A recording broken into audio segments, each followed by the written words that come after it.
Hey everybody, welcome back to Brainiac Baseball's 1980 Detroit Tigers season replay. Today we have the third game in a three-game set with the Orioles at home. We won the first two games, just edging them out by one run.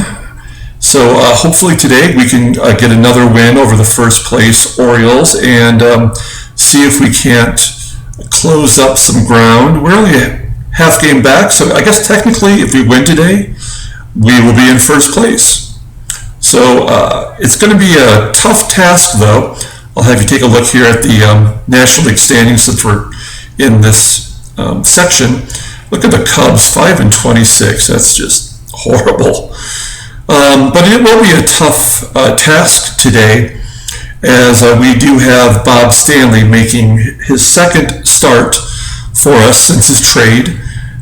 He got crushed in 3 innings in his last start versus the Yankees. So we're hoping for something a little bit better from him today. We are facing the lefty, Mike Flanagan. And let's go ahead and get started.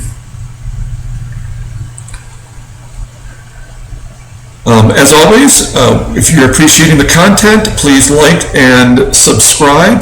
Earlier today, we posted our second video in 2 days of our baseball card pack breaks. Yesterday, we did a bunch of Topps 2020 Series 1 and Series 2, and today we opened 2 blaster boxes of the new Topps Allen and Ginter that came out last week. And we had a couple really big finds in today's video. So take a look at those, please, and as always, like and subscribe, and let us know what you think of the videos here. So we have Bob Stanley as a righty, as I mentioned, got roughed up. Our bullpen is in really good shape, so if he struggles today, at least we have some bullpen to go to. Mike Flanagan, we're facing the lefty, former Cy Young winner. Our lineup is essentially the same as we run out there every day. Instead of having Hebner at third, we do have Tom Brookins, who's a righty, who's in there, who's defensively superior to Hebner. And yeah, that's what we have to offer. I'm really surprised that we're in first place contention, considering just how rough we've been pitching. So let's hope that we can get a victory here and take over first place. It looks like Baltimore is leading off with Mike Eden. Never heard of this guy. I just want to click on him real quick and take a look. Looks like he's career minor leaguer, bounced around a little bit. Got a few starts. He's in the DH spot, and they moved Borgman, who was batting leadoff the first 2 games, down to the number 6 spot. Otherwise, they're all the same.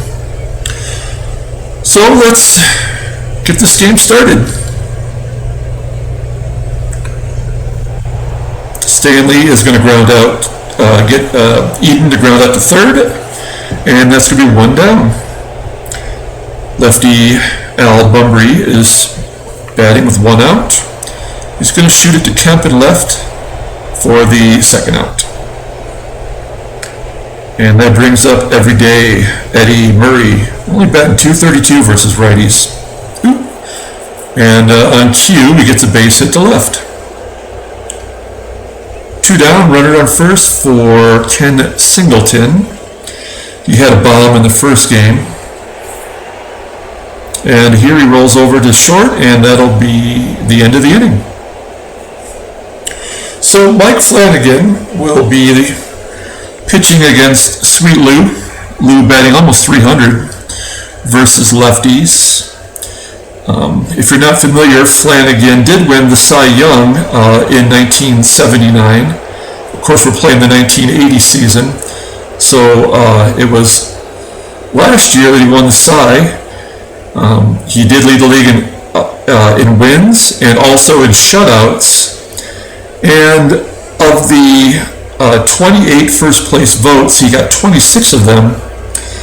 But oddly, of the 8 pitchers who received votes, he had the lowest WAR of any of them. So, I guess the voting was a little different back then. Wins certainly was weighed a little heavier than they are today. But still, I guess you would consider a deserving Cy Young winner. Baltimore did go on to lose in the World Series to the We Are Family Pittsburgh Pirates. Looks like Carlton Fisk is going to get a base hit to right. We're not going to risk a double, only a 30% chance, even with Ken's noodle arm out there in right field. So we have a runner at first with 2 down, and that brings up Steve Kemp, who also is hitting lefties pretty well this year. But he's going to go ahead and pop up to first, and that'll be it for the first inning. Let's see if Stanley can have some success here in the second with Doug DeCinces. DeCinces is going to pop up on the infield for the first out. And that brings up catcher Glenn Borgman. Borgman's going to have a lazy fly ball to Stegman in center. And that's 2 down for John Lowenstein, who's going to pop it up to short, and that's a 1-2-3 inning for Stanley. So he's already off to a better start than he was in his first appearance this year for the Tigers. Parrish strikes out swinging. JT with 1 out. He goes down swinging. So 2 down for Brookins. And he goes down swinging. So that was a bad inning for our hitters. I guess we'll see if we can generate some runs in the next inning. Phil Garner's going to fly out to the left for the first out, bringing up Dave Concepcion. Grounds over to third for the second out, and that'll bring us back to the top of the order with Mike Eden. And he is going to ground out back to the pitcher. So that is the end of the third. And I'm liking what I'm seeing from Stanley. Gary Hancock is going to pop out first for the first out. And that'll bring up Dave Stegman, whose 6-game hitting streak ended yesterday. And he goes down looking. It's 4 Ks for Flanagan. 4 out of the last 5 batters he's faced. So make that 5 out of 6. I guess you would expect nothing less from the Cy Young winner. Stanley will get a strikeout of his own against Al Bunbury for the first out, bringing up Eddie Murray, Hall of Famer, grounding back to the pitcher, and switch hitter Ken Singleton grounding out to short. This game is just humming along with 1 hit for each team. I'm hoping to break through here. This might be one of those games where we're going to have to hit and run, or maybe sacrifice bunt, or attempt to steal. Fisk with 1 down. He has the only hit in the game for the Tigers, popping up to short. Guess we have to get somebody on first. No luck in the 4th. So Stanley's been really efficient through 4 innings. Only 43 pitches. He has a very low endurance, so I'm just going to, draw my own conclusion that this will be his last inning, regardless. DeCinces gets a base hit to center. We're going to guard the line to see if we can't turn 2 with the catcher, but instead he's going to fly out to left for the first out. And that's going to bring up John Lowenstein. That might be 2. It is. So good job by Stanley. We have a bunch of righties coming up in the 6th for Stanley, so I think I'm going to keep him in there and keep him on a short leash. Parrish goes down swinging. That's the 6K for Flanagan. Flanagan's been efficient in his own right. It is a base hit for JT for the Tigers' second hit of the game. Man. Yeah, I'm going to sacrifice bunt with Brookins. I mean, we already got one out. Maybe one run might win it, but he clearly is a terrible hitter. So let's see if we can't move it along here. He lays down the bunt to third, and that does get Thompson into scoring position. He's no lock to score from second on a base hit with his league team worst speed. But anyway, it's up to Gary Hancock to give him the chance, and he's going to fly it out to center. So no luck there. Bob Stanley here in the 6th. Again, we're going to have him on a short leash. I'm impressed by what he's done so far, especially after that terrible first start. It looks like a double for Garner, so yeah, we're gonna take him out. He gets his ERA down to 4.50, depending on whether that run at second will score. The 6th inning, I'm going to bring in Roger Weaver, who actually was horrible in yesterday's game. But we'll give him a chance to redeem himself. I'm going to pull the outfield in.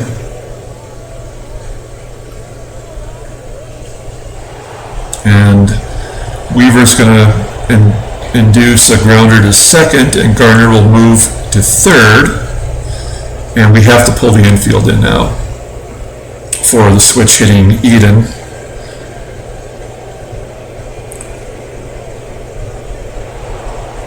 And that's going to be a potential sacrifice fly. Yep, the run scores. And Orioles take the lead. 1-0. That run will be attributed to Stanley. I still feel pretty good about a start, and I was definitely thinking about maybe taking him out of the rotation and putting Dan Petrie back in, who's in AAA, but I think he's earned another start. So Stegman's going to lead off the 6th inning by popping out to short. And let's see if Sweet Lou can get on base. Nope, he's going to go down swinging. 7th K for Flanagan.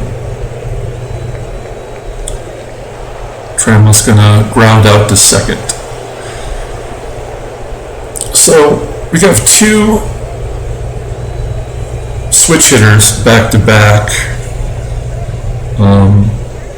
I guess we're gonna leave Weaver in there. We're already down a run, so there we go. Fly ball to right for the first out. Singleton is not hitting righties well either, so between Murray and Singleton, that's a base hit for Singleton. Yeah, between the two of them, it was probably right to keep the right-hander in there. So let's see if we can get a double play on DeCinces. Nope. Weaver walks DeCinces. I'm going to bring the outfield in. Singleton has bad speed. That might be 2. Get us out of the inning? Yes. Good. Okay, well, we're hanging in there. This whole series has been a series of one-run games, so all we need is 2. Fisk is going to fly out to right. That's going to be hard to come by at this point. Steve Kemp grounding out to third. And Lance Parrish hasn't had a home run in a long time. Just going down swinging for the 3rd time. And that's Flanagan's 8th strikeout. So, man, he's just dominant. It's probably the best starting pitcher game against us so far this season. Well, I guess we'll bring in Hiller, who's our setup man, at least to get out Lowenstein, and then we'll see what happens after that.